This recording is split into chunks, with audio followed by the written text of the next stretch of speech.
dans le département du Gers, 13 communes sont déjà claustrées, que ce soit des canards, des poulets ou des poules pondeuses.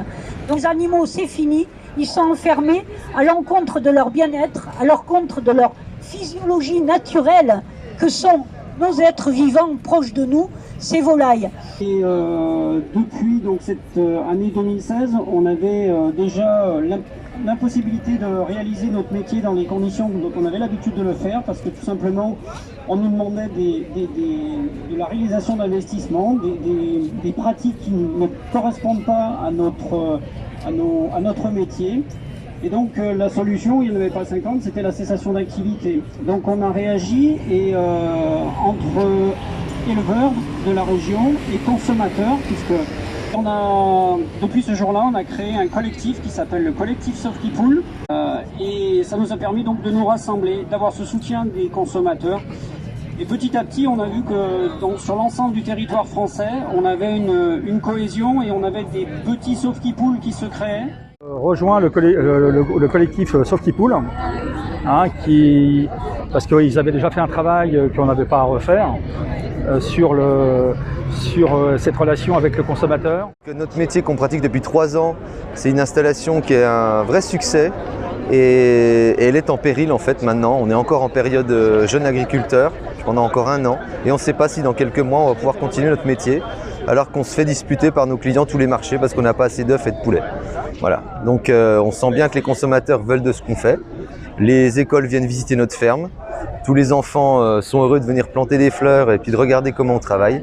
Et on reçoit des injonctions d'enfermer des animaux. Et c'est complètement contraire à tout ce qui nous a poussé à nous installer en éleveur. Voilà. Ouais, alors moi c'est Pierre Nicolas. Donc, je suis éleveur de volailles en agriculture biologique à Milly-la-Forêt dans l'Essonne, à 60 km de Paris.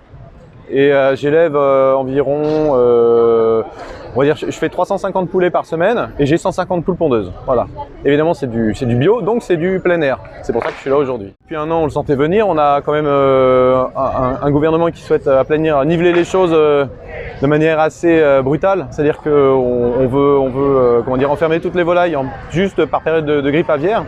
Donc quelle qu'elle soit, c'est-à-dire même si on est dans des élevages qui sont autonomes, comme chez moi par exemple, qui sont finalement des cul-de-sac sanitaires où j'élève moi-même, où je fais grandir les poussins, je produis mon aliment, je commercialise, je suis complètement autonome dans mes déplacements.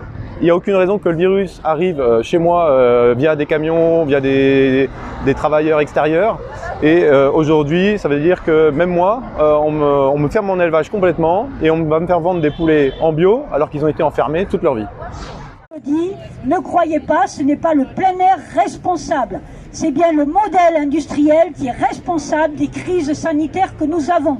La grippe aviaire a toujours existé dans les élevages, mais elle n'avait pas de conséquences économiques telles que l'engendre le modèle industriel. Parce que dans le Gers, dans les Landes, ce sont les 3/4 de la production qui ont dû être détruites l'an dernier, c'est-à-dire 3,5 millions de volailles qui ont été abattues, brûlés, incinérés, qui n'avaient aucune conséquence pour la consommation humaine. Je vous dis que c'est un scandale déjà à ce niveau-là. Que vous, les contribuables, vous avez payé l'indemnisation de ce modèle industriel. Et que nous, bien sûr, on nous accuse d'être les coupables parce que nous avons des volailles dehors. Mais nos volailles dehors ne font prendre aucun risque à personne. Nous sommes des éleveurs en autarcie. Ne faisons pas circuler d'animaux vivants. Donc quand bien même nous aurions un petit cas de grippe aviaire, chez moi, ça concernerait 500 volailles sur 3 ou 4 lots.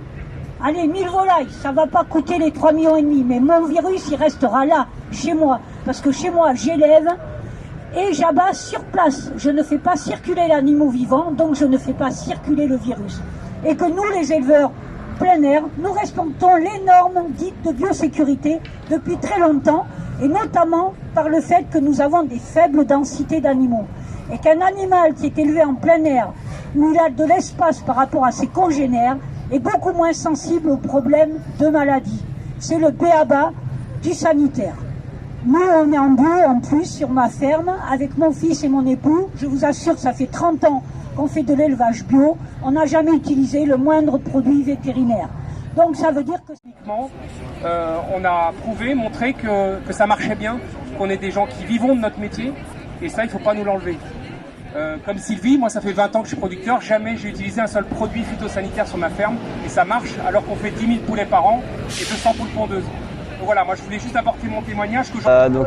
Moi c'est Mathieu Brosseau, je suis éleveur de volailles de chair en Loire-Atlantique, poulet, pintade, en vente directe. Je me mobilise pour sauver mon élevage et celui de mes collègues parce qu'aujourd'hui on est censé enfermer nos volailles et c'est pas le mode d'élevage qu'on a choisi et le collectif c'est important pour pas que les éleveurs se retrouvent tout seuls et quel que soit le système de production, qu'on soit en vente directe ou en groupement, c'est toujours l'éleveur la variable d'ajustement. La grippe aviaire l'an dernier sur les près de 500 foyers a été causée seulement dans 4 cas par la faune sauvage.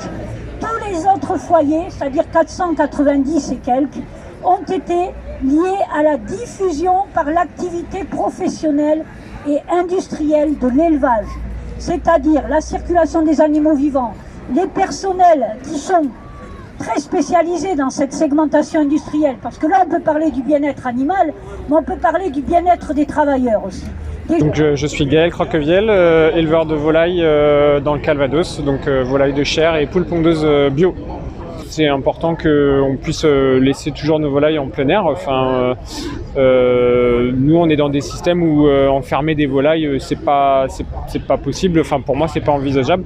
Oui, ça c'est sûr. Moi, si on me force à enfermer mes volailles, je pense que j'arrêterai. Ça, c'est clair. Ouais. Ouais.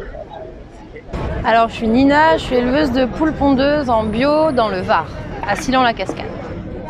Je suis montée jusqu'à Paris parce qu'aujourd'hui on nous impose pas mal de nouvelles choses par rapport à la grippe aviaire, notamment le confinement des volailles, chose que je n'ai pas du tout envie d'appliquer, à la fois parce que je trouve ça inefficace et parce que je pense que mes poules sont bien mieux à avoir accès à leur parcours tous les jours.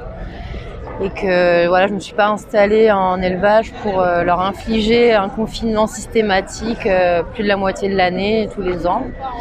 Et aussi, j'ai fait le choix d'être en bio pour faire des produits de qualité. Et pour moi, un œuf qui est produit par une poule qui reste enfermée toute la journée, ça me...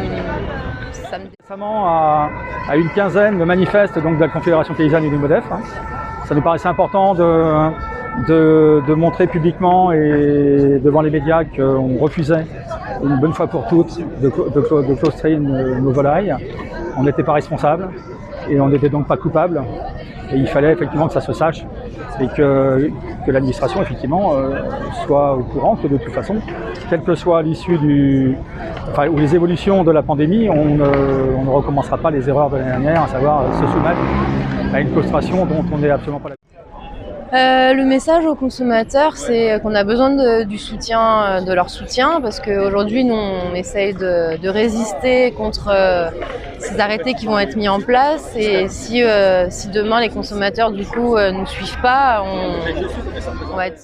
En tuant notre élevage plein air, on favorise le modèle industriel et c'est pas pour rien qu'aujourd'hui, la réalité est frontale. C'est eux ou c'est nous, actuellement. Et nous avons dit que ce serait nous qui continuerons à travailler. Nous installons des jeunes dans ce sens et c'est ce dont vous avez besoin, une bonne alimentation qui respecte l'environnement, qui respecte le bien-être des animaux et qui a une pérennité demain dans l'évolution de la société. Donc soyons plus nombreux, soutenez les petits élevages fermiers comme nous et demain nous serons à la hauteur pour vous donner du bon manger et du bien manger. Merci. Bravo. Alors je suis Estelle Bon, j'habite dans le Jura et on est éleveur de volailles plein air jusqu'à maintenant. Aujourd'hui je voulais alerter la population, le consommateur sur ce qu'il va manger dans ses assiettes d'ici les fêtes. Il faut faire attention à ce qui est marqué sur les étiquettes de vos volailles parce qu'à partir d'aujourd'hui elles ne sont plus considérées comme étant des volailles plein air. Pour la défense de l'élevage paysan, de l'élevage plein air, la banderole elle veut bien dire ce qu'elle veut dire, on ne se laisse pas abattre. On nous annonce avec ces mesures-là la mort de l'élevage de plein air, mais nous on ne va pas se laisser abattre, on ne va pas se laisser faire comme ça. On revient que tous les exemples qui ont été montrés là ont du sens économiquement sur les territoires, ont du sens humainement, ont du sens écologiquement et en matière alimentaire également. Donc on va continuer à se battre face à ce gouvernement qui qui va dans un sens totalement contre l'histoire. Et on veut se battre aujourd'hui pour l'élevage de volailles plein air, parce que ce qui nous pend au nez, c'est la suite. C'est la suite, et ce que je disais tout à l'heure, c'est cette troisième révolution agricole numérique, robotique et génétique, et où on va enfermer tous les porcs, on va enfermer tous les ovins, on va enfermer tous les bovins, ensuite pour des règles de biosécurité, pour soi-disant des règles sanitaires, et on va se retrouver avec une agriculture et une alimentation industrielle, une malbouffe derrière généralisée. Et on sait bien qu'on peut faire autrement, on sait bien que ça a du sens de faire autrement, et on sait bien qu'on y arrive. Donc on va continuer à se battre, on va continuer à travailler comme ça, à défendre nos éleveurs et nos éleveuses, et à faire passer ce message-là dans l'ensemble de la population. Merci à tout le monde.